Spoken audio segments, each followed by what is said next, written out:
Some ancient warnings were never meant for the past, but for those who came after.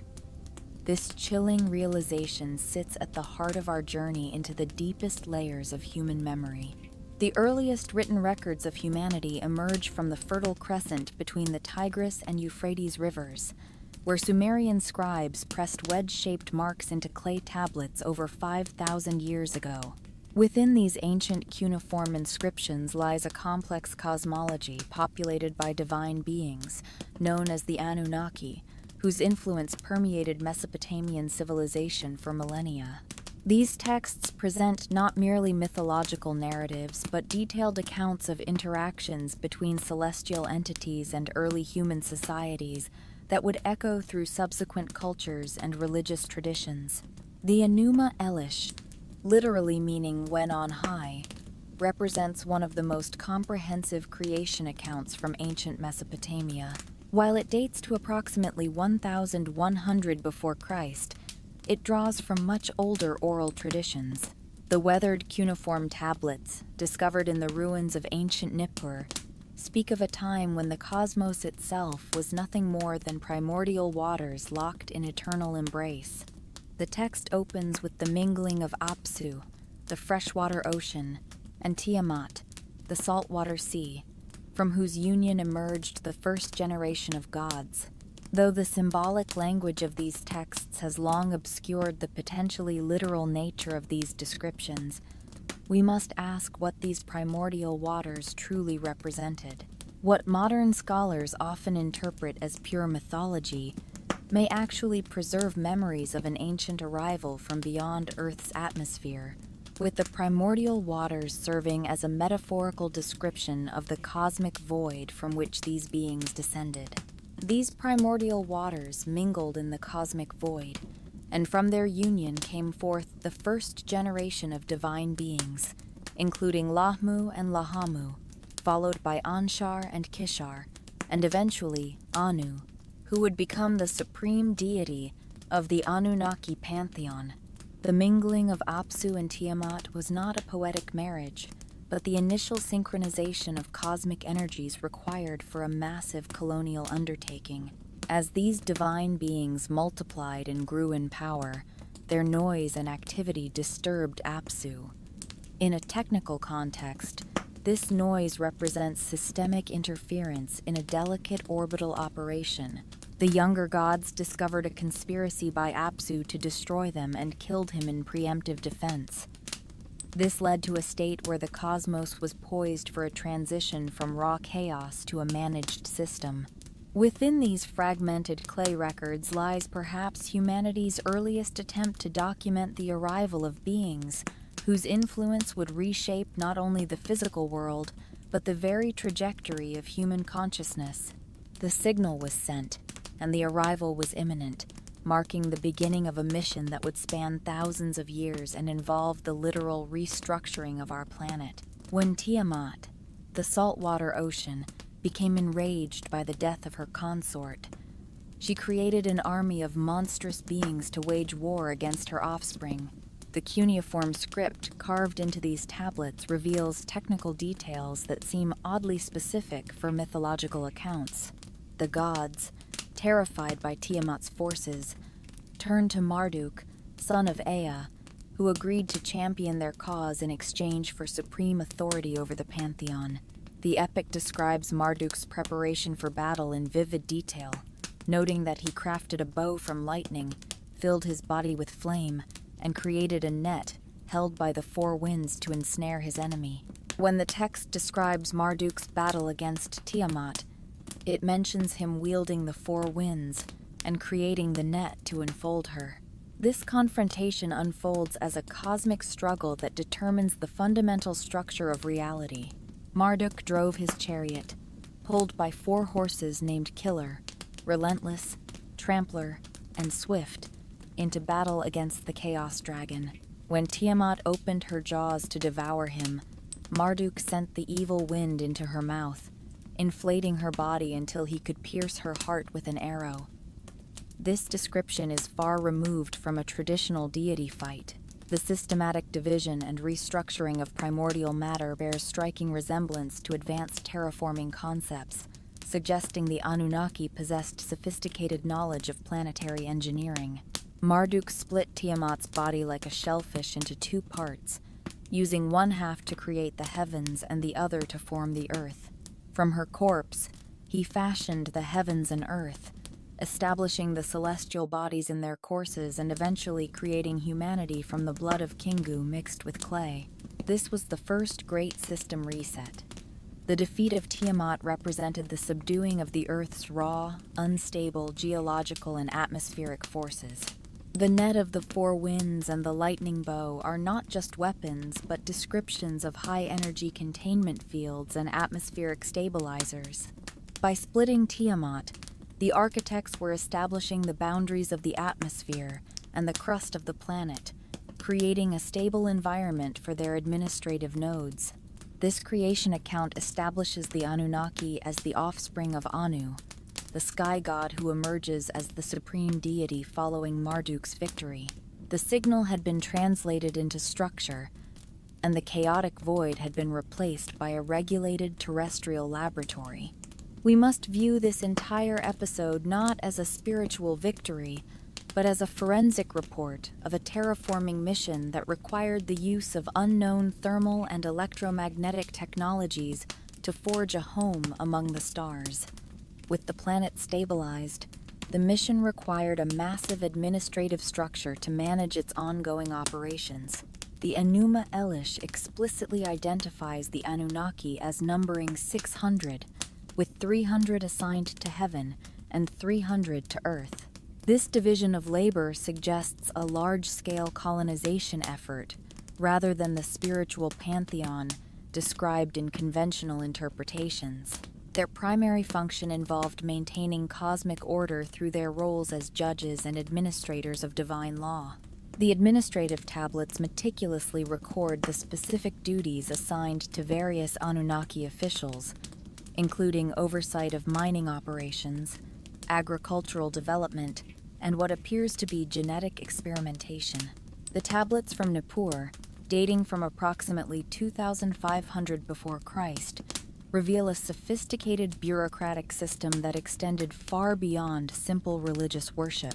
The Anunnaki described their assembly hall where they gathered to make decisions affecting both divine and mortal realms, establishing precedents for earthly kingship and legal systems.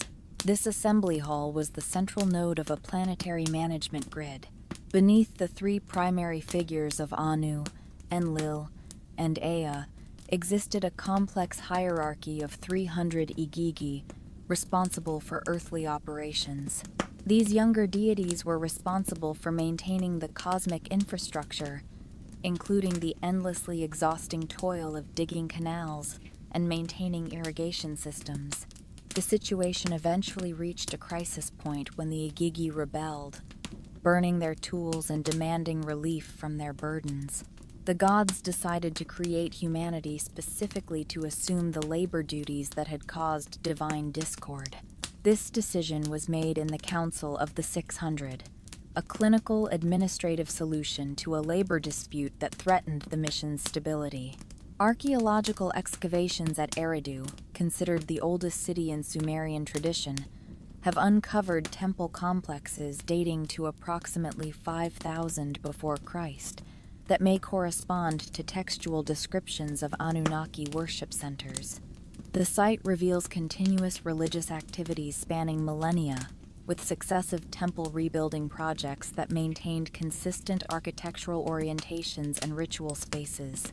The Temple of Enki at Eridu, known as the Abzu Temple, featured a distinctive architectural plan with a central sanctuary, surrounded by smaller chambers that may have housed the technical apparatus of various Anunnaki officials. The consistent association of these beings with judgment, fate, and cosmic order indicates core attributes that transcended linguistic and cultural boundaries. The administrative grid was established, and the planet was now a managed laboratory, with 600 celestial entities overseeing every aspect of terrestrial life.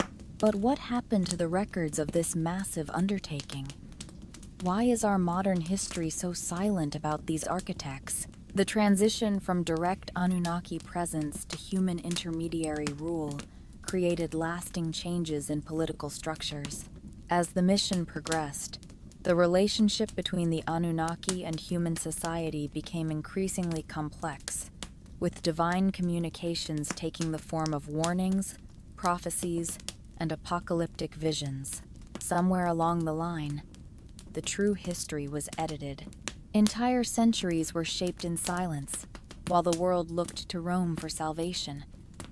A former priest has come forward, claiming to have seen the archives no one is allowed to speak of in the hidden vaults of the Vatican. He saw scrolls older than any history book, languages he couldn't read but somehow understood, and pages that told a different story of creation, of time, and of us. History, it seems, was not just recorded but curated. The version of history we have been taught is not the whole truth. It is a performance, and we are all actors reading from a script written long before we were born. This is not just about forbidden texts, but about the control of time, knowledge, and memory itself. The biggest sins are built into systems, protected by robes, sanctified by rituals, and hidden behind gold and stone. In the Vatican, truth wasn't denied, it was filtered. Some names were removed from records, and entire years simply vanished. This systematic editing of memory was designed to keep the starseed in a state of controlled amnesia, ensuring that the human workforce remained obedient to the proxy rulers established by the departing architects. The primordial signal was a warning for those who came after. It tells us that our world is not what it seems, and that our origins are tied to a high-technology mission from the stars. The architects of silence have spent millennia burying the evidence of our radiant heritage, hiding it in plain sight behind the altars and beneath the stone. But the truth has a strange way of finding cracks, and once it seeps in, it never leaves. We are now reaching the point in the cycle where the signal is becoming clear once again. Once you hear what the architects of silence have hidden, there is no going back. The script is being revealed, the vaults are being opened, and the memory of the 600 is rising from the dust. We are finally ready to read the pages that were supposed to stay buried forever. The formal establishment of the planetary mission moved from orbital stabilization to physical manifestation at a location acknowledged by the ancient Mesopotamians themselves as their first city. Eridu presents a complex puzzle that challenges standard models of human development. Located in what is now southern Iraq, the ruins of Eridu reveal construction techniques and urban planning that appear centuries ahead of their supposed chronological placement. The Sumerian king list provides the clearest chronological framework for understanding this beginning, marking a distinct shift in the nature of planetary management. It records that when kingship lowered from heaven, the kingship was in Eridu. This was not a symbolic title, but the activation of the first administrative node on the Earth's surface.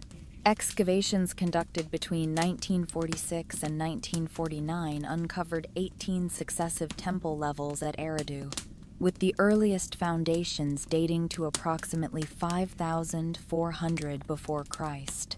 These lowest levels display architectural anomalies that have puzzled archaeologists for decades. The foundation stones of this terrestrial interface, some weighing several tons, show evidence of precision cutting using techniques that would not become standard in Mesopotamia until much later periods.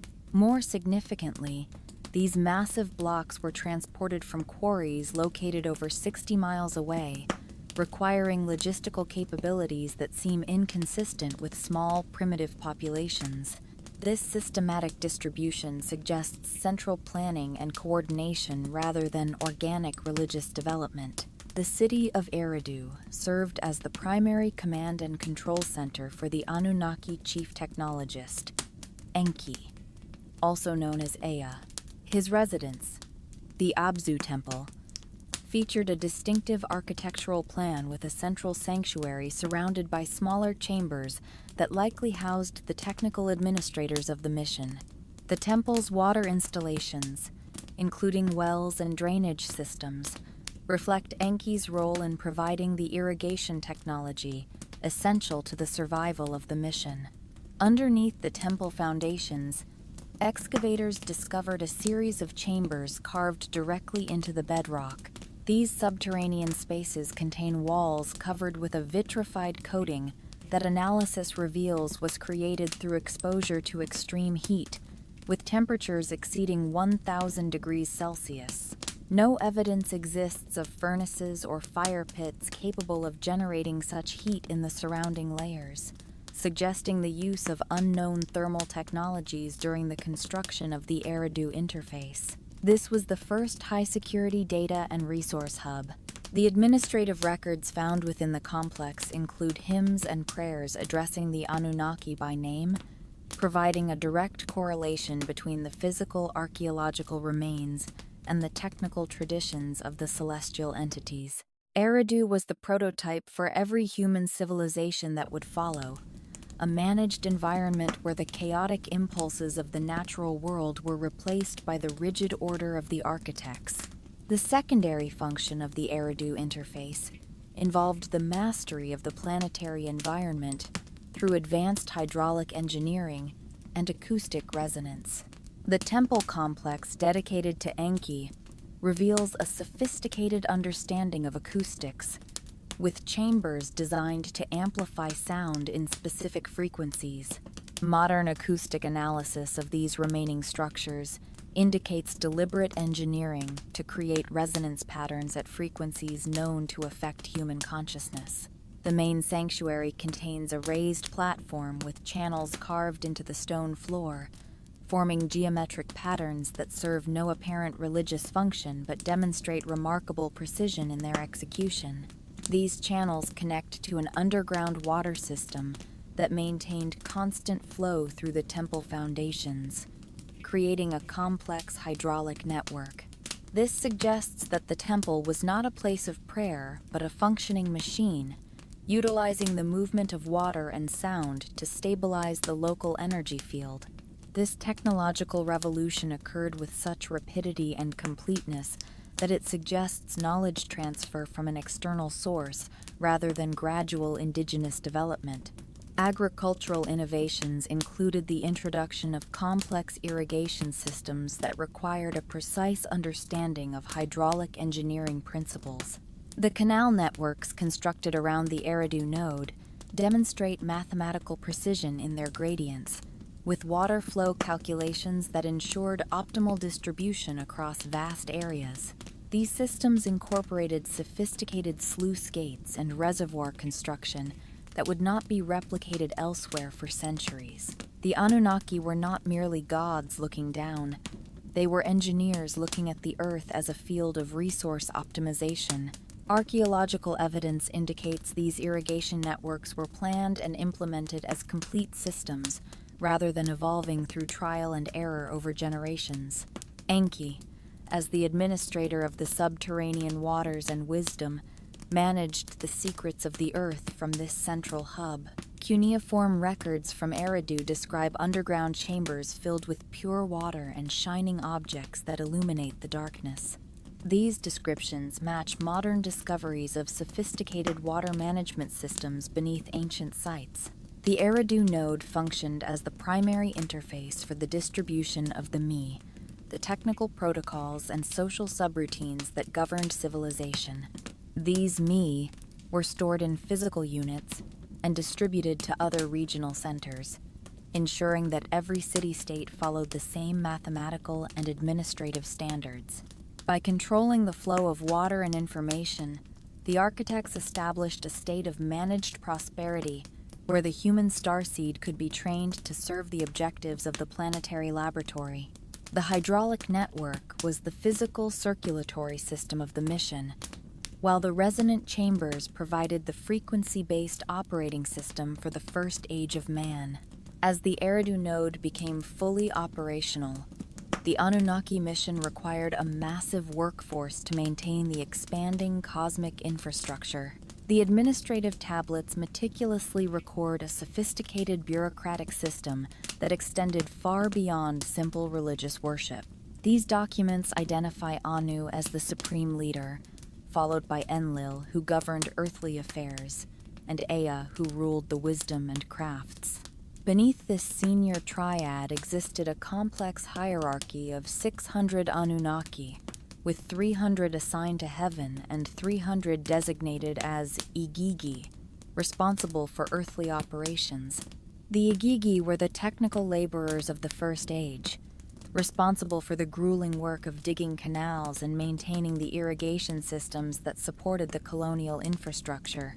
For millennia, these divine beings performed the manual labor required by the senior architects, but the physical toll of the Earth's environment eventually led to a systemic crisis. The Atrahasis epic describes this labor dispute in clinical administrative terms, noting work stoppages and organized resistance that threatened the entire mission. The divine laborers gathered around the house of Enlil, burning their tools and demanding relief from their burdens. The situation reached a crisis point when the Igigi surrounded the residents during the night, forcing the senior gods into emergency deliberation. Enlil initially considered a military response to destroy the rebellious deities, but he was persuaded by Anu and Ea to seek an alternative solution. This deliberation led to the most consequential decision in human history: the creation of a primitive worker to assume the toil of the gods. The Igigi rebellion was the catalyst that shifted the mission from a purely celestial operation to a biological engineering project. The administrative tablets record that the senior Anunnaki agreed to this technical solution, leading to the creation of the Lulu, or the Mixed Ones.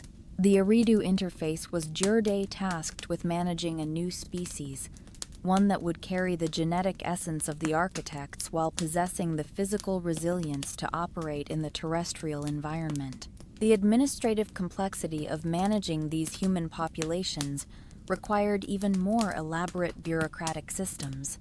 Records from this period document the establishment of ration distribution, work assignments, and reproductive protocols with the systematic precision of livestock management rather than traditional governance. The Anunnaki administrators maintained careful records and controlled every aspect of the starseed's development from their central nodes. This was the beginning of the proxy system, where the celestial entities moved from direct labor to high-level oversight, utilizing the Eridu interface as the primary terminal for their planetary management grid. While the ancient tablets provide a detailed account of the Eridu interface, much of this history has been systematically obscured by the institutions that rose to power after the Anunnaki withdrawal. The transition from direct colonial administration to proxy governance through human kings and priests transformed human civilization. Somewhere inside the hidden vaults of the Vatican, the true maps of the Eridu node and its technical specifications are kept behind steel doors. A former priest who served inside the Vatican saw manuscripts written in languages he could not read but somehow understood, pages that told a different story of creation and the years that vanished from our history books. He realized that the version of history he had been preaching was not the whole truth, but a performance reading from a script written long before he was born. The Church does not just guard theology, it guards geography, and geography is power. In the forgotten drawers of the Vatican are maps that contradict the official version of human history. Islands that are now empty, and mountain ranges placed where there should be flat land. Why would the Church keep maps that show civilizations they claim never existed? Because these maps are the keys to the original planetary grid.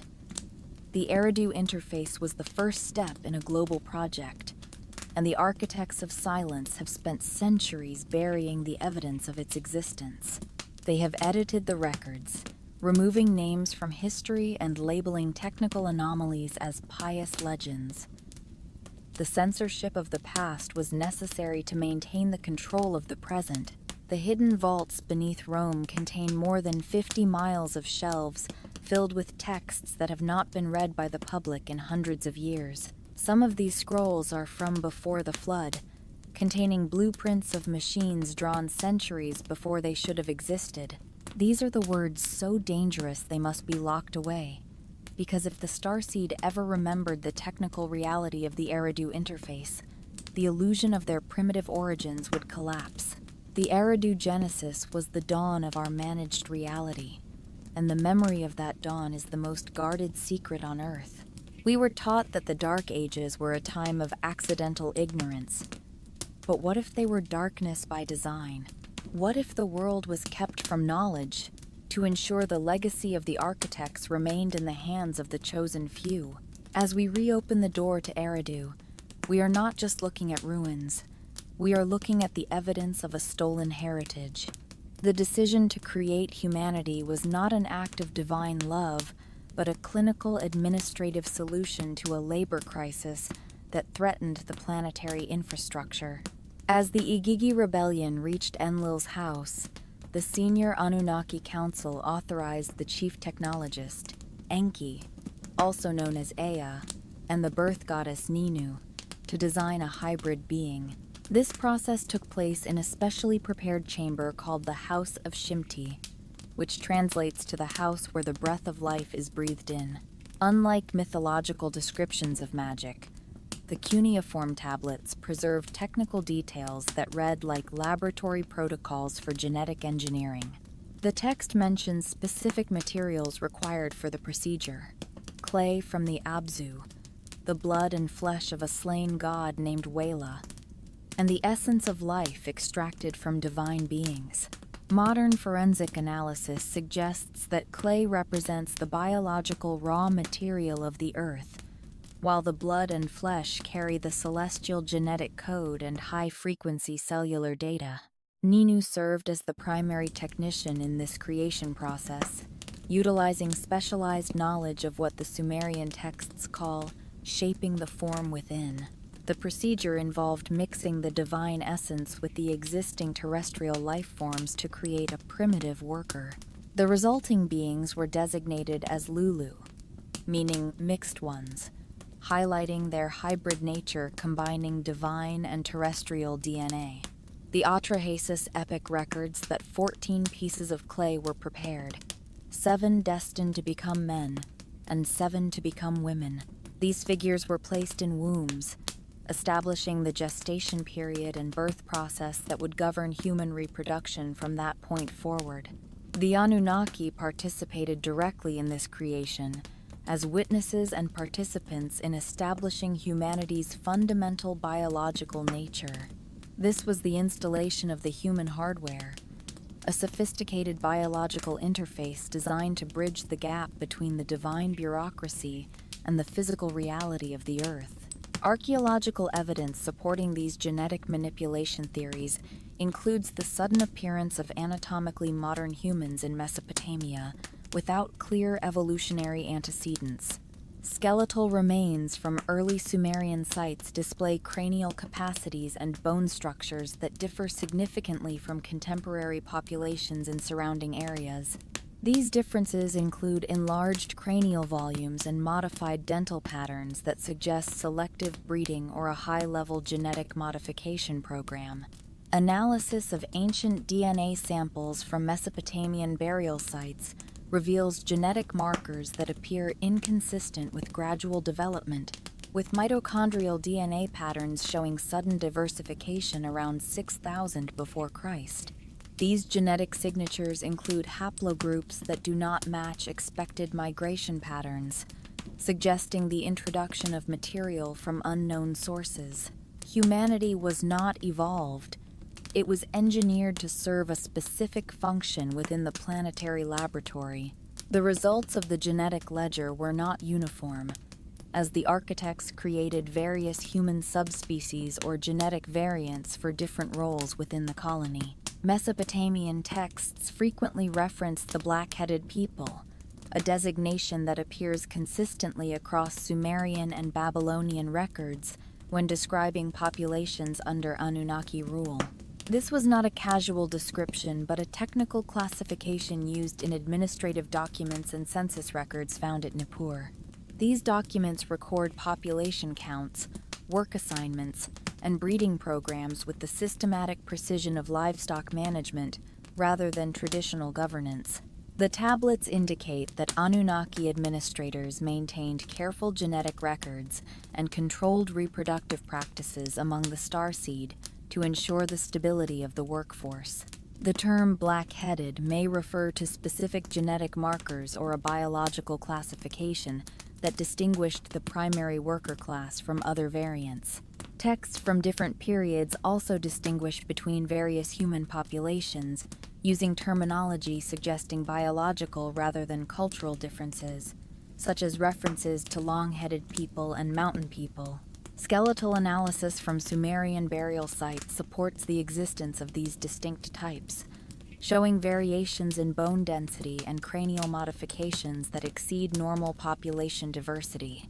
The most famous example of a high-level hybrid is Gilgamesh, described as 2/3 divine and 1/3 human, possessing extraordinary physical capabilities and endurance that exceeded normal limitations.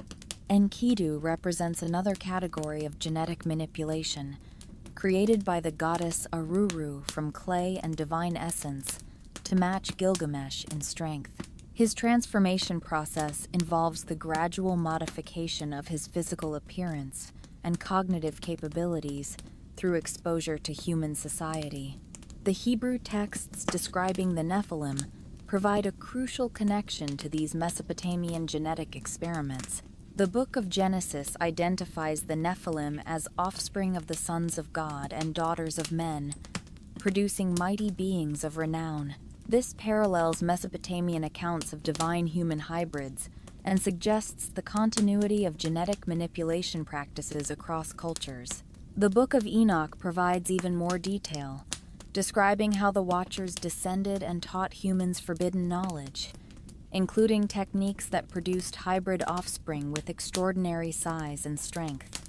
Archaeological discoveries in the Jordan Valley have uncovered skeletal remains chukchung over 9 feet in height, with bone structures suggesting enhanced physical power, matching these ancient descriptions. The genetic ledger was a complex map of hybridity, where the architects mixed their own essence into the terrestrial clay to create a spectrum of biological assets. The management of the genetic ledger required a sophisticated understanding of human physiology and biochemistry that far exceeded standard ancient knowledge. Ancient depictions throughout Mesopotamia show the Anunnaki performing procedures that bear a striking resemblance to modern medical and scientific techniques. Cylinder seals depict figures in surgical positions manipulating instruments near human subjects lying on examination tables. These images maintain consistent iconographic elements, suggesting they document actual medical protocols rather than symbolic representations. Leaf carvings from Assyrian palaces show divine figures performing operations with instruments resembling modern surgical tools, displaying a precision and anatomical accuracy that indicates direct observation. Figures identified as Anunnaki physicians appear with specialized equipment, including injection devices, cutting instruments, and monitoring apparatus. The famous relief from Dur Sharukin shows Anunnaki figures inserting objects into human subjects through incisions in the torso and limbs, while the subjects appear sedated in standardized positions. The operators wear protective garments and breathing apparatus, indicating a controlled laboratory or clinical environment. Mesopotamian medical texts found in archives describe surgical techniques, pharmaceutical preparations, and diagnostic methods that would not be formally recognized by human science for millennia. These texts include detailed anatomical knowledge of the circulatory and nervous systems. The Edwin Smith Papyrus from Egypt contains parallel information on treating head injuries and performing internal surgeries, suggesting a common source of high-level medical instruction. The architects were not just creators. They were the primary physicians and genetic stewards of the human species. Chemical analysis of pharmaceutical residues found in ancient vessels reveals complex compounds that required sophisticated chemistry to produce. These preparations include antibiotics, anesthetics, and therapeutic agents that demonstrate a deep understanding of biochemical interactions. The precision required to produce these compounds suggests access to advanced laboratory equipment that exceeded known ancient capabilities. This medical knowledge was used to maintain the workforce and, in some cases, to extend human lifespans through methods mentioned in administrative records. However, after the Anunnaki withdrawal, this medical expertise underwent a gradual degradation. Procedures described with precision in early archives became simplified or abandoned in later texts, as human physicians lacked the training to maintain advanced practices. The genetic ledger was Jir Day, a closed book, and humanity was left with only the simplified remedies and fragments of a once great science. The true depth of the genetic ledger is perhaps the most guarded secret in history, hidden away in the most restricted sections of the Vatican vaults. A former priest testified that he saw archives that fracture the foundation of everything we have been taught about our origins. Among the 50 miles of shelves are manuscripts that describe the deliberate destruction of certain texts, including early versions of scripture and anatomical records that do not match current human history. These hidden documents outline a plan where the faithful must not remember what never served the faith, a directive to erase the technical and genetic reality of our creation. The Vatican doesn't just guard theology, it guards the biological truth of who we are. The Church's involvement in managing the genetic narrative was a strategy for control, turning the radiant heritage of the starseed into a story of sin and dependency. Inside the vaults are rumors of scrolls sealed in black wax containing symbols etched in gold leaf that describe the language of geometry and its relationship to the human soul and DNA. Some gospels that were banned and hunted, like the Gospel of Thomas, speak of a divine kingdom within the individual, a direct threat to the hierarchical control established by the Church. If people realized that their DNA contained the essence of the architects and the potential for inner truth, the empire of silence would collapse. The genetic ledger is not just a record of the past, it is the blueprint for our future. The architects left a back door in our genome, a set of instructions that would only activate when humanity reached a specific level of technical and moral development. We have been taught that we are the product of a straight line of evolution, but the genetic ledger reveals a history of edits, blanks, and substitutions. The Church has spent centuries rewriting history and burying what they didn't want the world to remember. But the truth has a way of finding cracks, and as we decode the human genome today, we are beginning to see the machining marks of the architects.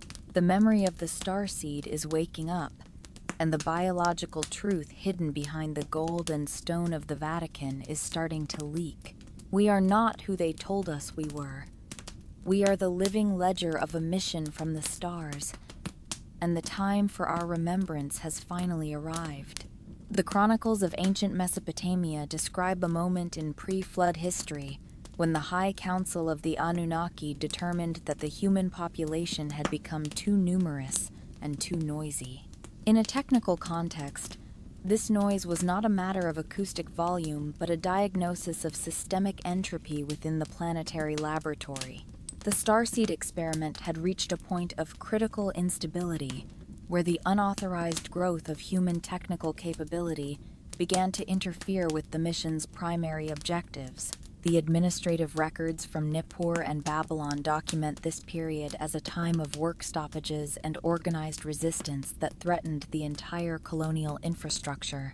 Enlil, acting as the chief operating officer, viewed this instability as a terminal threat and determined that the civilizational operating system had become so corrupted that a simple patch would no longer suffice. The decision for a great system reset was a calculated administrative action intended to erase the existing data of the First Age and return the laboratory to a state of baseline stability. The Great Deluge was the chosen method for this reset, a planetary-scale scrubbing of the motherboard designed to remove the noise and prepare the environment for a new version of the Starseed project. Unlike popular understanding, this was not an act of divine anger, but a cold and calculated administrative decision made during formal councils where senior Anunnaki debated the sustainability of the mission. The flood was meant to decommission the First Age city-states, burying the advanced technical nodes under millions of tons of debris. This systematic reduction of divine presence transformed human civilization from direct colonial administration to proxy governance through intermediary rulers. The archaeology of amnesia began here, as the surface of the earth was returned to a state of unrefined matter, effectively air-gapping the history of the pre-flood era from the survivors. The technical intelligence behind the flood involved a massive hydraulic and environmental recalibration. Modern analysis of the Sumerian texts suggests a sophisticated understanding of planetary engineering that could trigger rapid environmental shifts. The resulting beings, the survivors, are referred to in later texts as the black-headed people, a technical classification that appears consistently across Sumerian and Babylonian records. These survivors would live in a world where the high-purity environment of the First Age was replaced by a more restricted habitat. The Great Reset ensured that the next version of humanity would start from a position of biological and historical deficiency, making them far easier to manage through the hierarchical structures of the temple and the palace. While Enlil sought the total erasure of the human project, the chief technologist Enki initiated a secret preservation protocol to ensure the survival of essential genetic and technical data.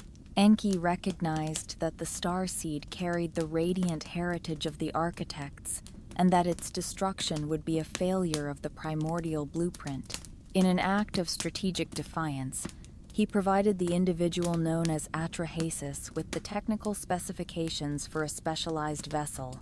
This was the Ark Protocol, the creation of a secure genetic backdoor that allowed the source code of humanity to survive the hydraulic purge.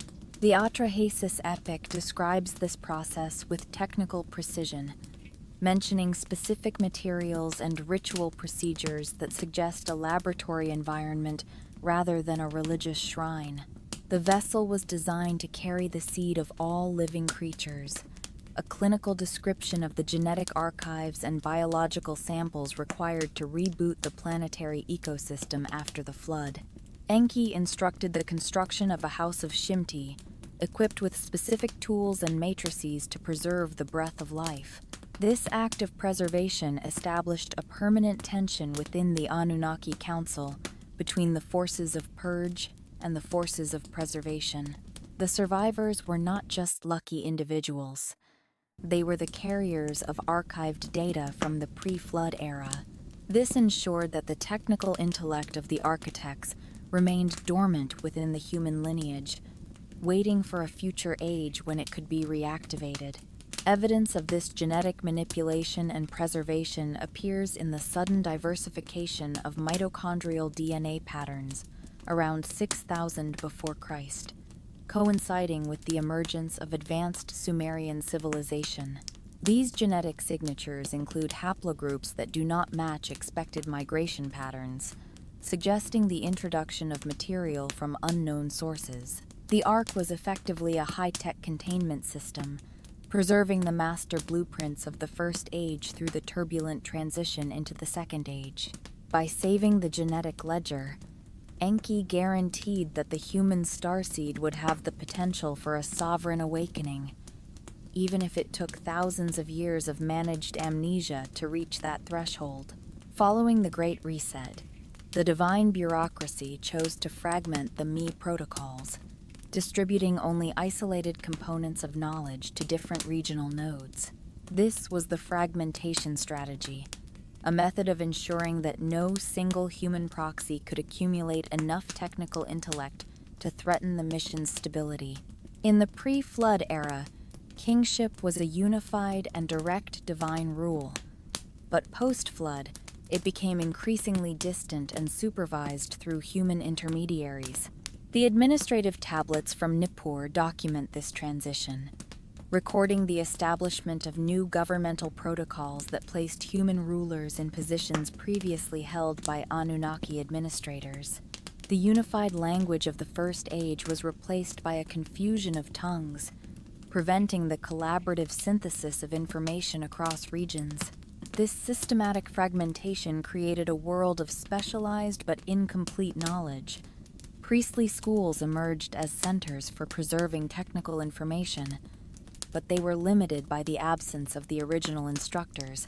The sophisticated metallurgical and astronomical knowledge of the early Sumerian period showed a steady pattern of degradation in later periods.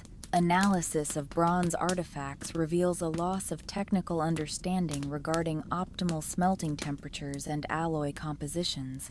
Similarly, architectural capabilities diminished, with later projects failing to replicate the precision of earlier buildings. The mathematical blueprint was broken into pieces, and the human starseed became a species of specialists who could no longer perceive the unified plan of the architects.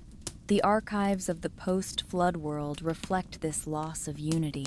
Scribes consistently excluded specific categories of information from official records, maintaining detailed accounts of mundane matters while leaving gaps where advanced technology should be. Excavations at the Temple of Enlil have revealed chambers arranged according to a classification system that included categories for information explicitly forbidden from general circulation. These catalogs reference sealed knowledge and words not to be spoken, indicating formal protocols for restricting access to sensitive data. The fragmentation was an intentional act of memory control, a way to ensure that the starseed remained in a state of intellectual infancy, dependent on the distant guidance of the divine bureaucracy. The legacy of the Great Reset and the subsequent fragmentation of knowledge eventually passed into the hands of the Vatican, which became the ultimate curator of human history. Hidden within the secret archives are documents that speak of a recalibration of time itself, where dates were moved and centuries blurred to create a version of history that served the Church's authority. This is the phantom time hypothesis, the idea that nearly 300 years of our calendar may never have happened. Specifically, from 614 to 911 after Christ, the historical record shows a strange blankness, with few reliable artifacts or discoveries. According to testimony from those who have seen the hidden vaults, this was a design to hide things or give certain rulers more power. The shift from the Julian to the Gregorian calendar in 1582 was more than a technical fix for leap years. It was a quiet deletion of 10 days that vanished overnight. This control over the calendar allowed the Church to decide when history began and when it would end. Prophecies and holy days were aligned with dates the Church approved, ensuring that the faithful remained synchronized with the narrative that had been adjusted like a theater script. By controlling the clock, the Vatican controlled memory itself. The former priest who walked away from the Vatican archives revealed that entire centuries were shaped in silence, with pages ripped out and names erased from the official record. Within the archives are 60 miles of shelves containing texts that have not been read by the public in hundreds of years. Some of these texts hint at technology far beyond their time, while others describe a world before the flood that contradicts the Church's teachings. These are the words so dangerous they were locked in chains to prevent the starseed from reclaiming their true heritage. The archaeology of amnesia is not a natural process, but an active program of information suppression. As we uncover the missing years and the fragmented trithuk of our past, the illusion of the architects of silence begins to crumble. We are finally realizing that we were never meant to forget, and that the truth we seek is not in the sermons, but in the gaps between the official lines of history. They taught us that the Dark Ages were just a time when everything fell apart, a period where the light of Rome faded and the world forgot how to build and think. But what if that story is not true? And it was not just darkness by accident, but darkness by design. For nearly 300 years, from 614 to 911 after Christ, we have almost no original writings, no confirmed inventions, and no clear history, as if time just dimmed. During this era, the sophisticated construction techniques and astronomical knowledge inherited from the Anunnaki supervised buildings began to vanish. The archaeology of amnesia was not a natural decay, but a systematic suppression of the technical me and the resonant architecture that once defined human civilization. The transition from direct divine rule to human intermediary governance required establishing new forms of legitimacy that could only exist if the original advanced blueprints were buried. The church controlled what survived during this engineered blackout. Books that challenged doctrine were burned, and scientists who questioned too much were silenced in the name of purification. The few places that still held ancient knowledge were turned into monasteries where only monks could read, making knowledge a privilege and ignorance a form of holiness. The sophisticated hydraulic engineering and water management systems found beneath ancient Mesopotamian sites like Eridu were no longer replicated, and the precise mathematical ratios found in the ziggurats were treated as religious symbols rather than technical specifications. This patterns of knowledge decay suggests a forced dependence on a new, simplified administrative structure that lacked the original technical expertise. The Dark Ages were the first phase of the historical firewall, a way to ensure the starseed would look to the church for salvation rather than to their own radiant heritage. In the secret archives, lecturers have argued that the early Middle Ages were not as primitive as we are told, but that people were deliberately kept from knowledge. Some inventions we think were created in the Renaissance, such as advanced maps and mechanical devices, actually existed centuries before but were buried to keep control. The mechanical ghosts left behind in ruins are the proof of a Europe that was far smarter than the edited textbooks suggest. The builders of the First Age had created stone astronomy and resonant cathedrals, but the School of Forgetting rewrote these achievements into the mythological narratives of the Second Age. By dimming the lights on the past, the architects of silence ensured that the human workforce remained within the administrative boundaries they had set. The concept of time itself was weaponized during the Dark Ages through the manipulation of the calendar. The phantom time hypothesis suggests that nearly 300 years were added to our history to make a lie look like the truth. At the center of this conspiracy were Emperor Otto III and Pope Sylvester II, who allegedly moved the calendar forward to align Otto's reign with the significant year 1000. This was not just about ego, but about creating a sense of divine destiny and chosen authority for the new Holy Roman Empire. Pope Sylvester, a mathematician and scientist, would have known exactly how to manipulate the temporal system without the illiterate masses noticing. When the authorities declared the year, history adjusted itself around the forgery, burying the actual chronological sequence of the starseed experiment. Archaeologists have noted that there are very few reliable artifacts from the 600 to 900 period, and ancient manuscripts often appear to repeat themselves, as if old history was copied and pasted to fill new chapters. This systematic temporal fraud aligns with the Vatican's later efforts to shape the clock through the Gregorian reform in 1582. 10 whole days vanished overnight to fix the drift of Easter, but some scholars whisper that the correction should have been much larger if time had not been tampered with previously. If you control the past, you decide who matters now, and you control what people believe is possible. The church became the timekeeper of the world, choosing which festivals would fall when, and ensuring that ritual remained separated from reality. Astronomy provides the evidence for this temporal forgery, as recorded eclipses and planetary conjunctions often do not match the dates found in ecclesiastical records. Stars seem off by centuries because the sky keeps perfect records that no empire can fake. Astronomers who discovered these inconsistencies were often silenced, their work pulled from archives and their names deleted from professional registers. The Church's official line has always been that faith and science can coexist, but only when science does not question the Church's timeline. By reshaping time, the architects of silence created a script where the Anunnaki departure was forgotten, and the human starseed was trapped in an endless loop of religious tradition and simplified memory. Monasteries were not just places of peaceful devotion, they were the primary information hubs and surveillance centers of the Dark Ages. In a world where few could read, the monks held the keys to knowledge and utilized that power to edit history in silence. Every scriptorium was a laboratory of censorship, where monks scratched out names, replaced pages, and changed dates to serve the Church's version of the truth. One monk's confession in an old letter reveals that he was ordered to remove specific events from history, not because they were false, but because they did not serve the faith.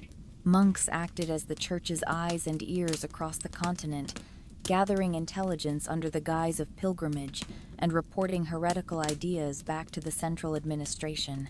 If a village was building an unusual machine, or a scholar was teaching ideas about the stars that did not line up with doctrine, a monk would hear of it, and the message would move up the chain of command.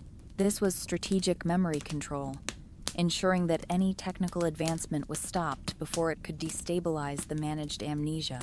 Abbots were known to burn books that contained knowledge of tides, wind patterns, or the movement of the moon, fearing that such knowledge would lead to independence from God. The monks were the gatekeepers who ensured that the advanced technical intellect of the First Age stayed locked in secret vaults under the monasteries, rather than being shared with the public. This network of surveillance was so effective that entire revolutions of thought were stopped with a whisper or a missing page. The monks did not need to control armies because they controlled the past. And by controlling the past, they shaped the future. Behind the candlelit halls and the gentle routines was a calculated system for filtering reality. The Church beneath the Church utilized these quiet scholars to maintain the historical firewall and to ensure that the human starseed remained obedient to the proxy governance. The Dark Ages were a masterpiece of administrative efficiency, a period where knowledge was turned into contraband, and the starseed was trained to fear its own curiosity. The final layer of the Dark Ages by design was the implementation of a creeping fear that turned every neighbor into a spy and every question into a potential crime.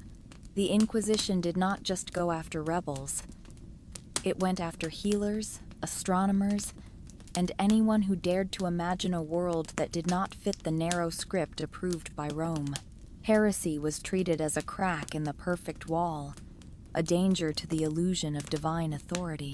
Transcripts of trials show that simple questions, such as whether animals had souls or if the earth moved, could lead to a person's entire life being unraveled by the doctrinal review board. Wonder was labeled as temptation, and doubt was identified as the core enemy of salvation.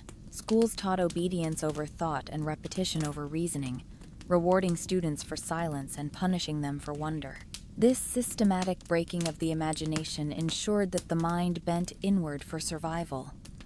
Generations grew up inside a cage of tradition where the bars were made of guilt and the lock was made of fear.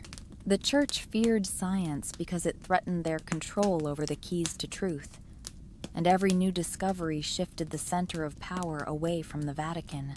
By branding thinkers as heretics, they maintained the managed amnesia and protected the administrative monopoly on the primordial blueprint. However, some people kept the old ideas alive in code, in paintings, and in the margins of banned manuscripts. They knew that the machines and the mathematics of the First Age could be silenced, but not forever. The architects of silence may have edited the history books and rewritten the calendars, but the radiant heritage of the starseed remained etched in the DNA and the stars. The Dark Ages were a time without access, not a time without knowledge, and the light they tried to smother was merely waiting for a different era to rise. As the firewalls of history begin to crack today, the starseed is finally remembering that the darkness was never an accident, but a carefully scripted phase of their own evolution. They did not wear crowns or lead massive armies into open battle, but they conquered more than empires ever could by shaping minds and controlling the very fabric of human memory. The Society of Jesus, known as the Jesuits, was founded in the 1500s, and from its very beginning, it operated differently than any other religious order. Jesuits were not just priests, but spiritual soldiers trained in absolute obedience, strategic thinking, and the quiet enforcement of the historical firewall. While the public image of the order focused on scholarship and missionary work, behind the scenes was a more calculated system designed to manage the flow of information. Beyond the standard vows of poverty, chastity, and obedience, there exists a fourth vow taken only by a few and only behind closed doors. This is a vow of absolute obedience directly to the Pope, extending beyond spiritual matters into politics, silence, and missions that rarely appear in traditional history books. These guardians of the filter understood that the true battlefield of the starseed was inside the classroom and the mind. They established the best schools and universities, training princes and writing the textbooks that would define how generations perceived the past. By controlling education, they ensured that the technical intellect of the Anunnaki stayed hidden behind a subtle shaping of facts, where curiosity was steered back into safe doctrinal boundaries. The Jesuits acted as confessors and spiritual advisors to kings and generals, whispering behind thrones and influencing the laws of nations while gathering intelligence for the Central Archive. They moved like ghosts through the systems of the world, following a chain of command that ran through the superior general, often called the Black Pope due to his immense influence in the shadows. This invisible hierarchy ensured that the administrative protocols of the Second Age remained intact, protecting the secrets of the First Age architects from unauthorized discovery. Administrative records from the secret vaults show how these spiritual soldiers tracked the movement of knowledge like a spiderweb wrapped around the globe. They identified which discoveries were safe to release and which had to be suppressed or attributed to divine miracles rather than human or celestial engineering. If a scholar pushed too far into the mechanics of the cosmos or the reality of the genetic ledger, the order was there to silence the noise before it could disrupt the managed amnesia. The fourth vow was the lock that kept the starseed experiment within its containment, ensuring that the human workforce remained obedient to the proxy rulers. They did not need to burn every book when they could simply rewrite them or ensure they were never taught, effectively editing history through the quiet power of the pen and the filter of education. Behind the public curtain of balconies, blessings, and bells, there exists a hidden hierarchy that does not answer to the public or even the visible layers of the clergy. This structure, often called the church beneath the church, operates as the true control room for the planetary laboratory, making decisions without explanation and managing projects that are buried without a trace. It is not a group of cardinals, but a council of men who carry centuries of access and knowledge, meeting in unnamed rooms deep in the sub-basement of Vatican City. These guardians of the filter are the ones who truly shape the flow of money, doctrine, and memory, while the visible leaders serve as the face for the masses. One restricted journal in the archive speaks of the Black Room, located below the level where official records end, where voices are heard behind stone walls by those assigned to clean the corridors. This hidden council manages the systematic preservation of information alongside deliberate omissions in the official archives. They utilize a classification system for information explicitly forbidden from general circulation, including catalogs that reference sealed knowledge and words not to be spoken. The physical organization of the secret archives includes separate chambers with enhanced security measures and multiple door systems, ensuring that only the initiated can access the technical me of the first age. They have curated the Bible as a collection chosen by men, edited over centuries to guide faith while shaping power, leaving out the Gospels that hinted at the inner truth of the starseed. The church beneath the church is the curator of reality, selecting what remains in the public memory and quietly erasing what does not serve the long-term objectives of the mission. Their authority extends to the management of scientific anomalies and the technical heritage of the Anunnaki. When machines or blueprints from the first age were discovered, this hidden hierarchy determined whether they should be labeled as miracles, hidden in vaults, or destroyed to prevent curiosity from outpacing faith. They utilized the monastic intelligence network to monitor the world for signs of awakening, ensuring that the historical firewall remained impenetrable. The church beneath the church does not seek followers. It seeks the absolute order required to maintain the planetary motherboard. They are the architects of the silence, the ones who decided which chapters of the human story would be told and which would stay buried forever beneath layers of stone and gold. Deep inside the Vatican secret archives are over 50 miles of shelves containing texts that the world was never meant to unlock. This repository is not just a library of secrets, but a collection of unstable knowledge that could fracture the foundation of everything humanity has been taught. Among these manuscripts are scrolls from before the flood, recorded on parchment that smells like dried blood and age itself. These documents tell a different story of creation and describe a version of history where the Anunnaki were not mythological figures but technical administrators of the earth. The archives contain maps with coastlines that no longer exist, showing Antarctica without ice and cities in the middle of oceans that have officially never been inhabited. These are the maps that show the land that vanished, proving that the church guards geography to guard the story of our past. One of the most restricted sections of the repository contains the records of the phantom popes and the ghost years added to the calendar to fill in the gaps of history. These files reveal that some names in the golden chain of authority were invented to keep the timeline clean, serving as placeholders for missing centuries or cover-ups for transitions of power. Scribes inside the Vatican worked to redact the technical reports of the First Age, turning surgical procedures and genetic engineering into religious allegories. The former archivist who walked away saw letters from Leonardo da Vinci describing flight with technical precision and charts that traced the stars in ways that do not match current astronomical models. These are the documents that prove the past was edited to fit a specific administrative narrative, ensuring that the starseed remained disconnected from their technical origins. The repository also houses the banned Gospels that the Church tried to burn, such as the Gospel of Thomas and the Gospel of Mary Magdalene. These texts were excluded not because they were false, but because they were inconvenient, offering a path to inner truth that did not require the mediation of the priesthood. The guardians of the filter understood that if the starseed accessed these teachings, the hierarchy of control would be threatened. The secret archives are the boundary between the world humanity is allowed to know and the one that was stolen from them.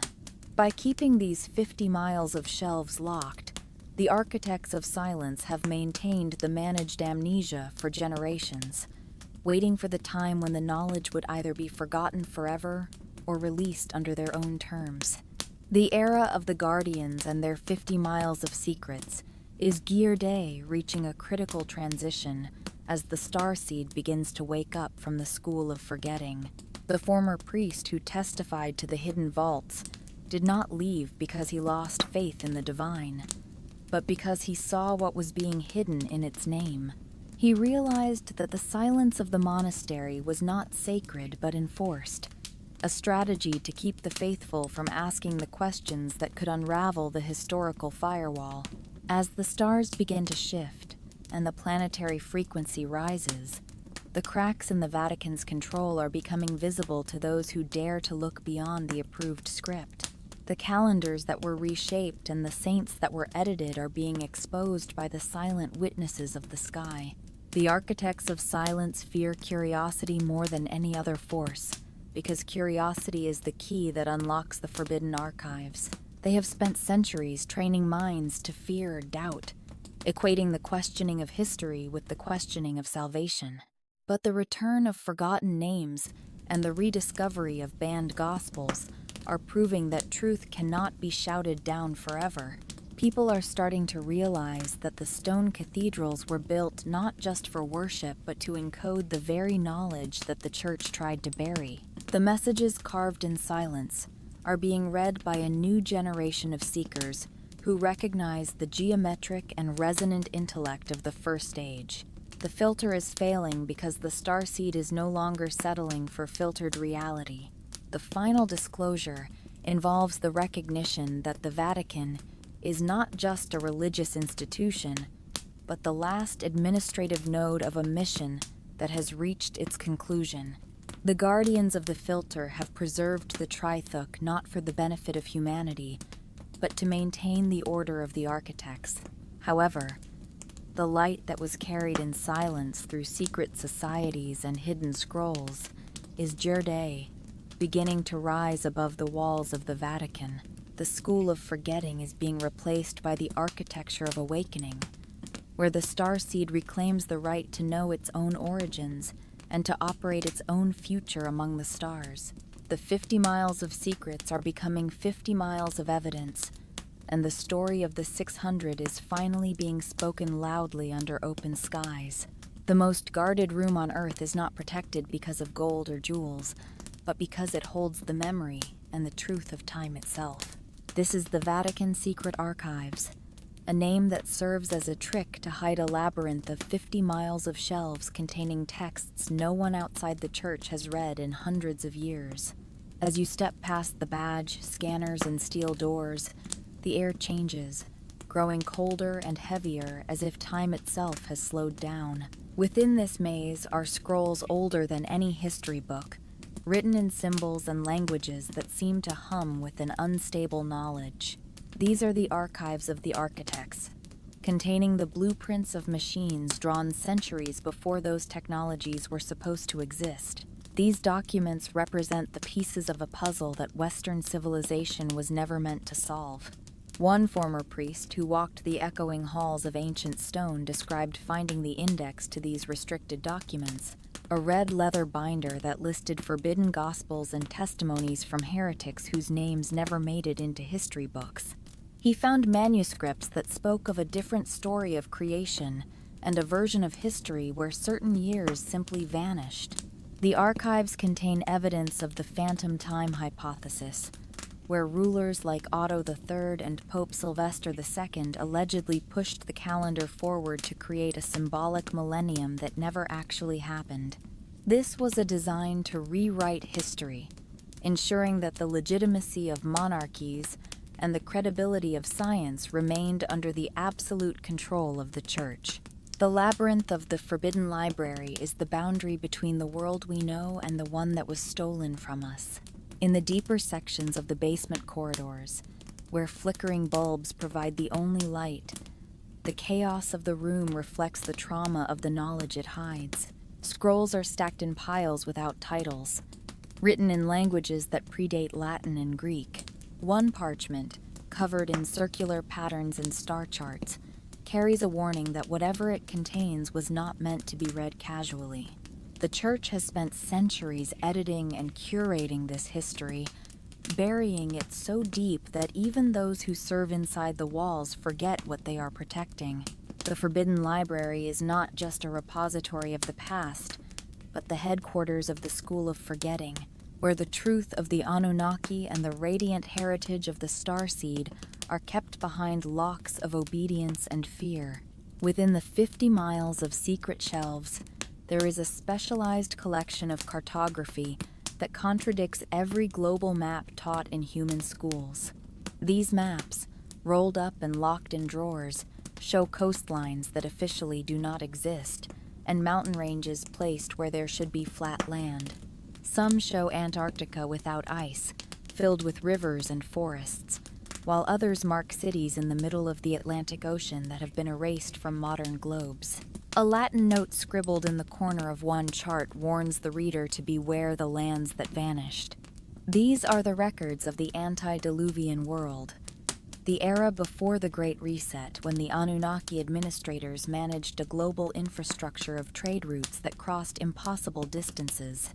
The archives hold a globe sketch from the early 1400s that shows both Americas long before Columbus, complete with the names of rivers and symbols for pyramids. When pointed out, the archivists simply state that such knowledge is not for public eyes. The Church guards this geography because maps are power. They show you not just where you are, but where you have been.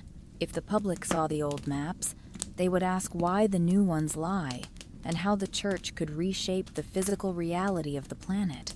Cartography was utilized as a tool for the managed amnesia, ensuring that the starseed forgot the location of the ancient technical nodes and the submerged structures of their first cities.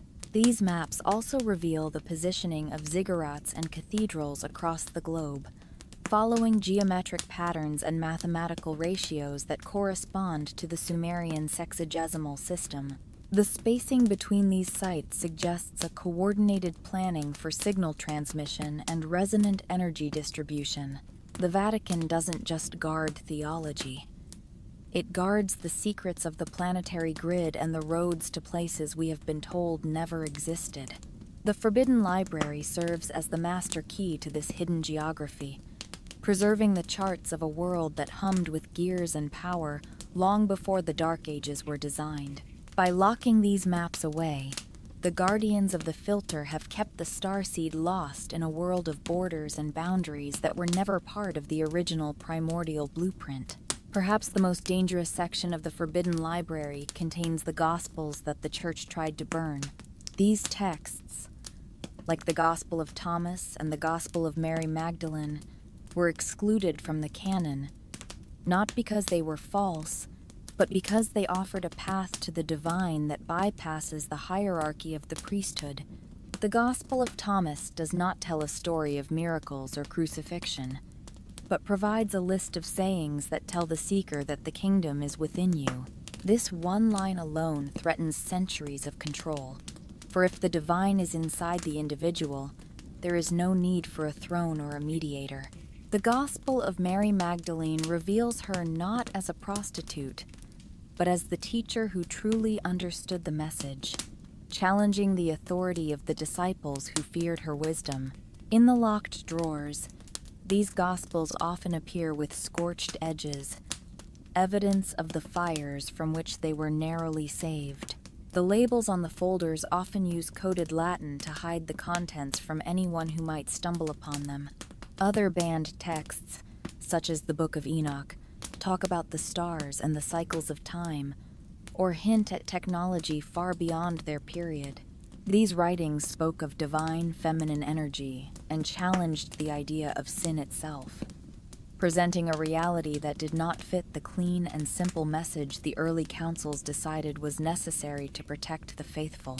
The Bible as we know it is a curated collection, edited to shape power and silence the voices that made God a personal whisper rather than a distant judge.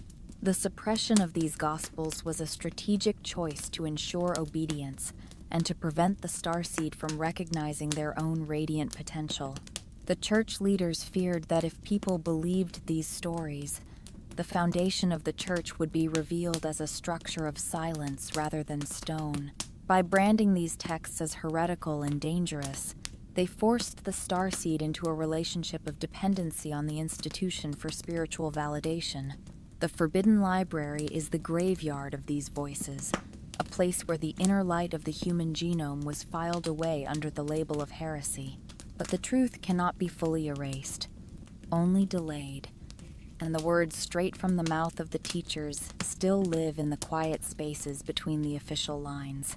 Beyond the written word, the Forbidden Library holds the records of mechanical ghosts, inventions, and tools that should not exist according to the timeline of the Dark Ages. In the margins of forgotten manuscripts are drawings of spinning gears, winding cranks, and mechanical clocks dating 300 years before they were officially rediscovered. There are sketches of hydraulic systems more complex than any medieval textbook explains, including pipes that could filter water and cool the air using ancient thermodynamics. These technologies were silenced not by smashing them, but by forgetting them and burying their inventors under the title of saints or heretics.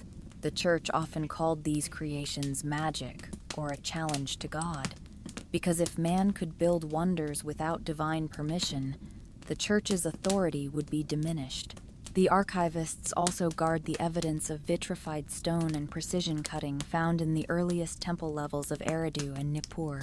Subterranean chambers show walls covered with a vitrified coating created by temperatures exceeding 1,000 degrees Celsius, a heat source that remains unexplained by conventional archaeological furnaces. Ceramic fragments with vitrified surfaces and stone objects with machining marks indicate the use of tools far beyond known ancient capabilities. The hidden vaults contain inventory lists that mention divine metals with properties exceeding known alloys and vessels of the sky that required specialized maintenance. These were the tools of the Anunnaki architects, hidden in plain sight or sealed in black wax to prevent the starseed from reclaiming the science of the First Age. The systematic concealment of this technical knowledge ensured that human progress hit a reset button during the Dark Ages. Progress did not pause by accident. It was pushed back by those who feared what would happen when knowledge outpaced faith.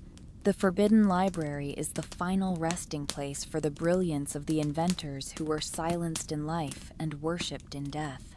As the starseed begins to ask why these chapters are missing and why the machines were forgotten, the 500 miles of shelves are starting to whisper the true story of our technical evolution.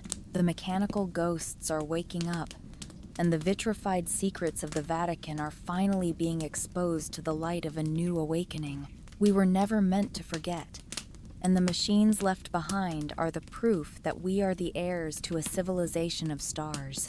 The sky above us tells a story carved in light and silence, a story that the architects of silence have tried to imitate but could never quite match.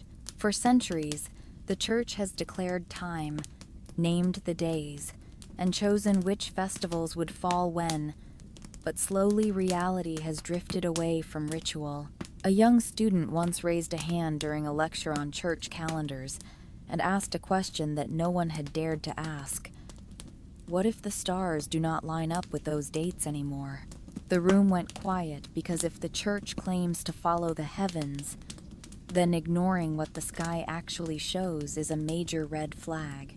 According to astronomy, the spring equinox has drifted slowly and quietly over centuries. What used to happen in the constellation of Aries now happens in Pisces, and yet the institutional narrative still claims everything is perfectly aligned. When you compare historical dates using chronoastronomy, the cracks in the foundation of the calendar become deep and undeniable. Things like eclipses and comets are predictable and can be run backward in time with mathematical precision to see exactly when they happened. The problem is that many of the Church's official dates simply do not match these celestial records. Some historians who used astronomy to show that major events were placed in the wrong century or that certain popes were relocated on the timeline found themselves silenced, their notes deleted from the public record. The stars do not care what date we call it. They keep perfect records that no empire can fake, acting as a silent enemy to those who sought to rewrite history. The discrepancy in the heavens reveals that time itself was restructured to match a biblical rhythm rather than the actual cosmos. This was a deliberate choice to ensure that the starseed remained synchronized with a managed narrative, If the Church could reshape time, it could reshape memory and truth itself. Some say the Gregorian calendar reform was just a technical fix, but what if it was a reset button to bury the evidence that time had been tampered with? The stars were right, and we were the ones who had gone wrong, led through a hallway of time built to control where we go and what we see. The celestial calendar is the ultimate witness against the architects of silence, proving that the script of history has been adjusted like a theater performance. The mathematical blueprint of the First Age was anchored in the precessional cycles of the Earth, a long-term astronomical clock that the Anunnaki architects utilized to schedule the phases of their mission. The Sumerian mathematical system, based on 60, was not an accidental development but a sophisticated software for tracking planetary movements across vast timescales. Ancient cuneiform tablets from Nippur contain accurate calculations of planetary cycles and star catalogs that match modern data, demonstrating a mathematical sophistication that seems inconsistent with a primitive civilization. This system allowed the architects to track the wandering star of Marduk and the object designated as Nibiru, which follows an elongated orbit of approximately 3,600 years. The approach of this massive celestial body into the inner solar system creates gravitational disturbances and atmospheric anomalies that the ancient texts describe as the opening of the celestial gates. These orbital parameters are tracked in comprehensive treatises like the Enuma Elish, which demonstrates mathematical sophistication that rivals modern orbital mechanics. The architects understood that these cycles determined the administrative seasons of the Earth laboratory, leading to shifts in civilization approximately every 3,600 years. Major catastrophes and technological advances cluster around these dates, suggesting external interventions that coincided with specific astronomical configurations. The King list, presenting staggering lifespans of tens of thousands of years, may reflect the biological nature of beings whose lives were synchronized with these longer celestial cycles. The Church's calendar manipulation was designed to disconnect the starseed from this precessional clock. By creating a simplified timeline and an artificial chronology, they ensured that the human workforce would not recognize the patterns of return and reset. The phantom time hypothesis suggests that hundreds of years were added to fill in the gaps where the stars and the historical records did not align. This temporal fraud allowed the proxy administrators to claim divine authority while burying the technical reality of the celestial cycles. However, the astronomical knowledge embedded in the foundations of the ziggurats and cathedrals remains as a dormant archive. As the starseed reclaims the 60 base mathematics, they are beginning to see the original clock ticking behind the veil of the Church's calendar. The transition from the Julian to the Gregorian calendar in 1582 was a masterstroke of administrative control, where 10 whole days were erased by a bureaucratic decree. Pope Gregory XIII claimed this was necessary for the accuracy of Easter, but it also functioned as a quiet deletion of time that the masses accepted without question. If you can decide when things happened, you can decide what stories are ancient and which ones vanish entirely. The Church became the timekeeper of Western civilization, ensuring that every feast day and festival reinforced the managed amnesia.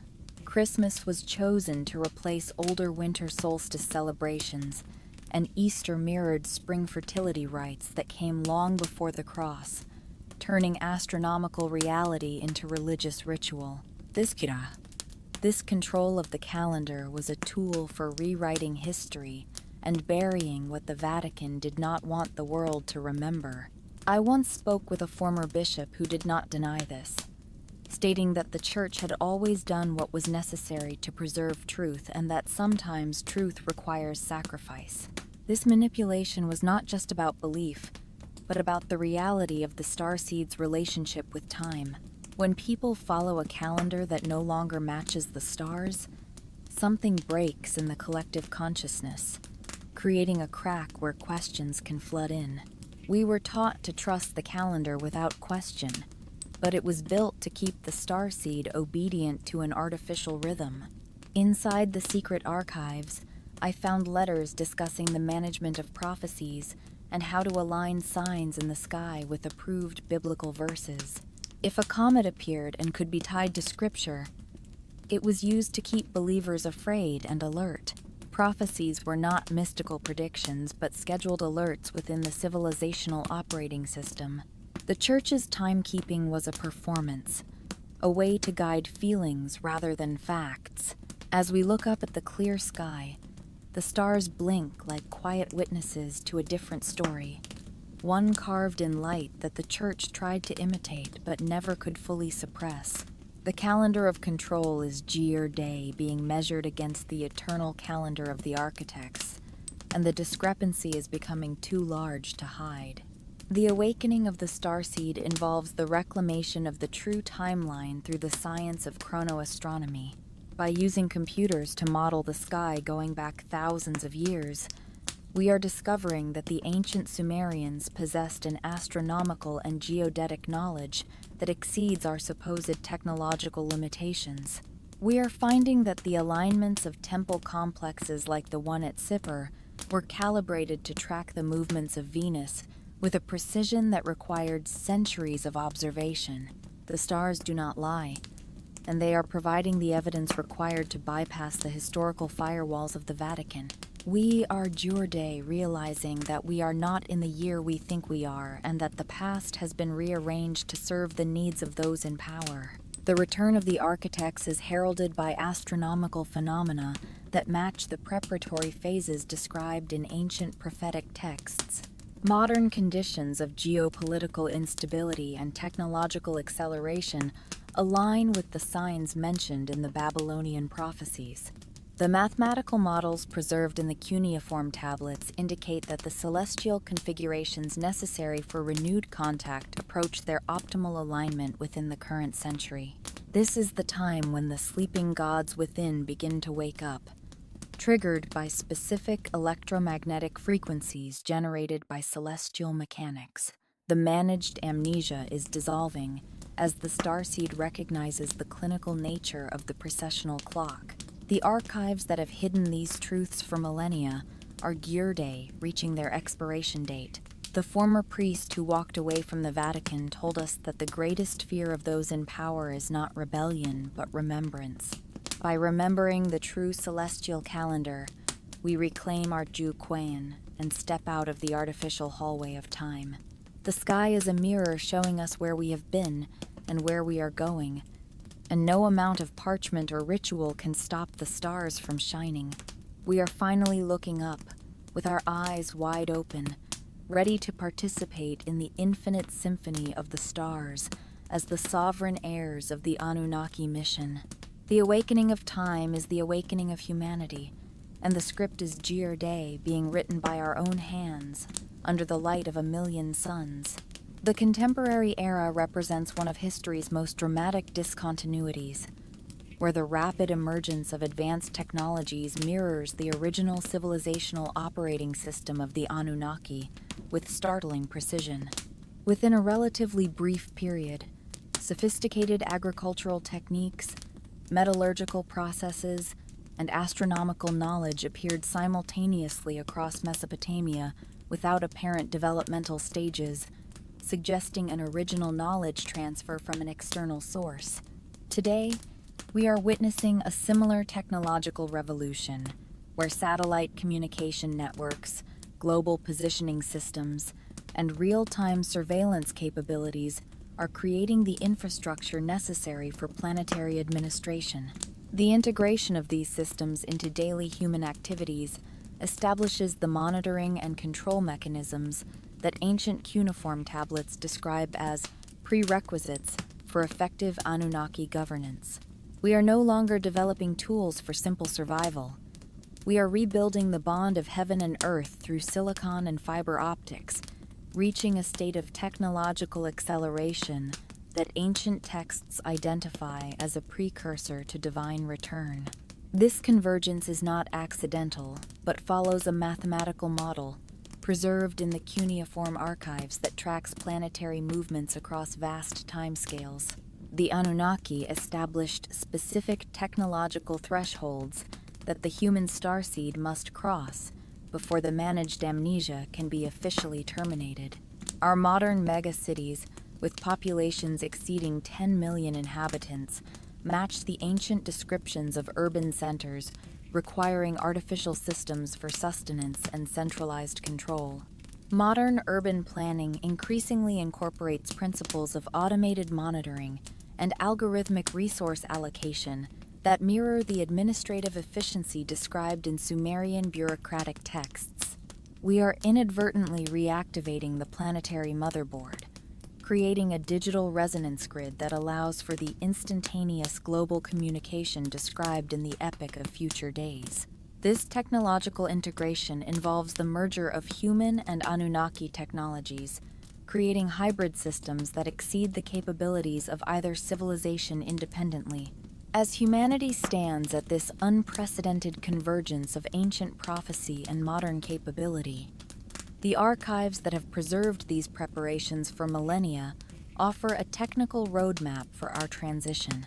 The global internet is effectively a modern manifestation of the ancient communication networks that enabled coordination between human officials and their distant Anunnaki supervisors. The technological threshold is the moment when the starseed's artificial intellect and biological intuition merge into a single signal of sovereign intent. We are proving that our civilization has reached the maturity required to manage its own resonant infrastructure, fulfilling the primordial blueprint that was encoded in our social and technical structures since the dawn of Eridu. The threshold is your day being crossed, and the architects are watching as the planetary laboratory transitions from a state of controlled amnesia to a state of active reconnection. Artificial intelligence development proceeds along trajectories that parallel descriptions in Mesopotamian texts of thinking machines created to assist in administrative functions. The Sumerian epic of the mechanical servants describes artificial beings created to perform complex calculations, maintain communication networks, and monitor human activities across vast territories. Modern AI systems demonstrate capabilities that match these ancient descriptions, developing toward levels of sophistication that would enable the kind of planetary management described in Anunnaki administrative archives. These systems are the functional equivalents of the technical protocols and social subroutines that once governed every aspect of organized life in the first city-states. By recreating these thinking machines, we are effectively installing a new version of the civilizational operating system, allowing us to process the massive amounts of data required for a sovereign society. The role of AI in our modern world mirrors the administrative complexity of managing human populations without direct divine presence, a challenge recorded in tablets from the 3rd millennium before Christ. Human administrators originally struggled to make decisions that required divine consultation, leading to the development of elaborate divination systems to determine the divine will. Today, our algorithmic predictive modeling for social behavior and intervention protocols serves the same function, providing a logical framework for maintaining order in the absence of direct oversight. We are building an artificial governance layer that can calculate planetary variables with the same mathematical precision found in the sexagesimal logic of the architects. AI is the tool that allows the starseed to synthesize the fragmented fragments of its history, bypassing the censorship of the gatekeepers to reclaim the total technical intellect of the First Age. This technological advancement under autonomous guidance aligns with the return period described in the prophecies, where human populations gain access to energy sources and manufacturing capabilities that exceed current scientific understanding. The integration of AI into global infrastructure establishes the monitoring and control mechanisms that cuneiform tablets identify as prerequisites for effective governance. We are developing the capacity for matter transformation at the molecular level and instantaneous global coordination technologies that the architects used to terraform the Earth. The return of the me, through artificial intelligence, is the signal that the starseed is Jirde capable of maintaining its own systemic stability. We are no longer the junior operators of a managed experiment. We are the graduates who have built our own digital tablets of destinies, ready to interface with the cosmic network as peers rather than subjects. Genetic engineering technologies have reached levels of sophistication that enable the kind of biological manipulation described in the Atrahasis epic and related creation texts. Current research in gene editing, synthetic biology, and advanced reproductive technologies provides the tools necessary for the genetic modifications that ancient texts describe as central to Anunnaki interactions with human populations. We are Jirde capable of the same procedures used by the goddess Nintu to shape the form within, including the modification of human genetics to optimize performance and extend lifespans. This biological revolution is the reactivation of the genetic ledger, a process where the human graduate recognizes that its own DNA is a designed interface containing the dormant archives of the architects. By mastering these tools, we are bypassing the longevity constraint and the biological corruption that were installed during the system resets of the Second Age. The current trajectory of genetic research includes projects aimed at enhancing cognitive capabilities and modifying physical characteristics in ways that parallel the interventions documented in cuneiform sources. Modern analysis of the genetic requirements mentioned in ancient texts suggests a sophisticated understanding of cellular biology that wouldn't be formally recognized by human science until the 20th century. Skeletal analysis of early Sumerian burial sites has already revealed individuals with enlarged cranial volumes and modified dental patterns that suggest selective breeding programs. By reclaiming this knowledge, we are not just curing diseases, we are initiating a systemic biological upgrade, recalibrating our interface to match the high-frequency environment of the Third Age. This is the fulfillment of the sovereign awakening, where the starseed officially outgrows its role as a primitive worker and claims its role as the architect of its own biological evolution. These biological modifications include genetic alterations that enhance physical capabilities and improve resistance to environmental stresses, as documented in the Sumerian medical archives. We are developing therapies that could enable the kind of biological optimization described in ancient sources, allowing us to survive and thrive as a sovereign species in the cosmic community. The hidden vaults of the Vatican may contain anatomical records that do not match current human history, evidence of the diverse genetic variants created during the First Age. As we decode our own genome today, we are finding the genetic markers associated with enhanced cognitive capabilities and extended lifespans that were previously dismissed as mythological. We are Jirde, the masters of our own biological destiny, capable of self-regulation and the direct perception of the cosmic order. The biological threshold is the final lock on our sovereign future, and we are Jirde holding the key to our own genetic liberation. Space exploration capabilities, Jirde approach the technological thresholds necessary for the kind of interplanetary operations that ancient texts attribute to the Anunnaki. The development of reusable launch vehicles, orbital manufacturing facilities, and deep space exploration systems creates the infrastructure necessary for sustained off-world operations. We are following the same patterns of systematic expansion described in Mesopotamian texts as characteristic of Anunnaki territorial administration, including the establishment of permanent lunar bases and Mars colonization projects. The lunar relay and the Martian way stations, once the exclusive domain of the divine bureaucracy, are year-day within the reach of the human starseed. This is the physical manifestation of our cosmic reconnection, the moment when we move from a planetary focus to a solar-scale awareness. The architecture of our modern space missions mirrors the technical specifications found in cuneiform records, where the moon served as a strategic observation and communication node. Ancient references to flying vehicles and the term mu, which carries connotations of that which rises up, are no longer viewed as miraculous phenomena, but as technical reports of orbital transportation. We are rebuilding the administrative network that once connected the terrestrial laboratory to the celestial stations. This orbital reconnection is the signal to the cosmic community that the human graduate is jade ready to manage its own affairs among the stars. We are no longer limited by the atmospheric shell of the Earth. We are reclaiming our role as travelers and guardians of the celestial legacy. The threshold of contact is the culmination of this technological journey, where our global communication and space exploration systems broadcast a signal of sovereign intent that is received by the ancient way stations.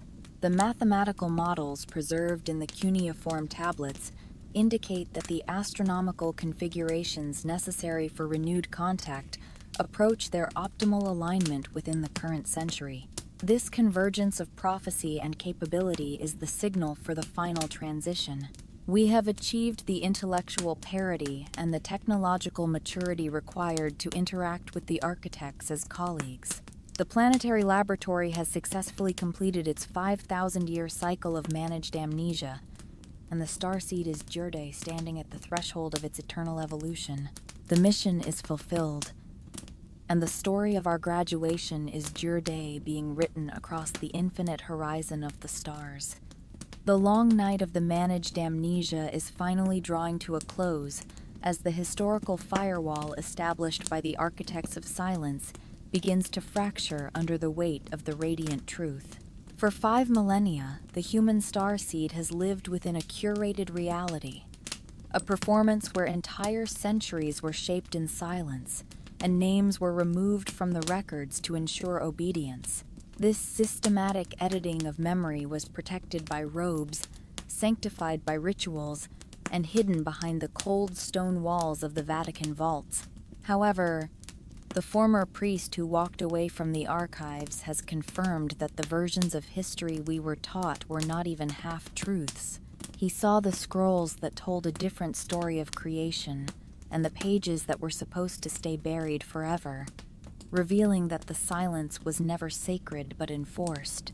The collapse of this firewall is not merely an academic event, but a systemic shift in human consciousness, as the starseed begins to look past the mythological filters to see the clinical reality of its own origins. The discovery of the phantom time hypothesis and the manipulation of the celestial calendar has exposed the fragility of the Church's control over time.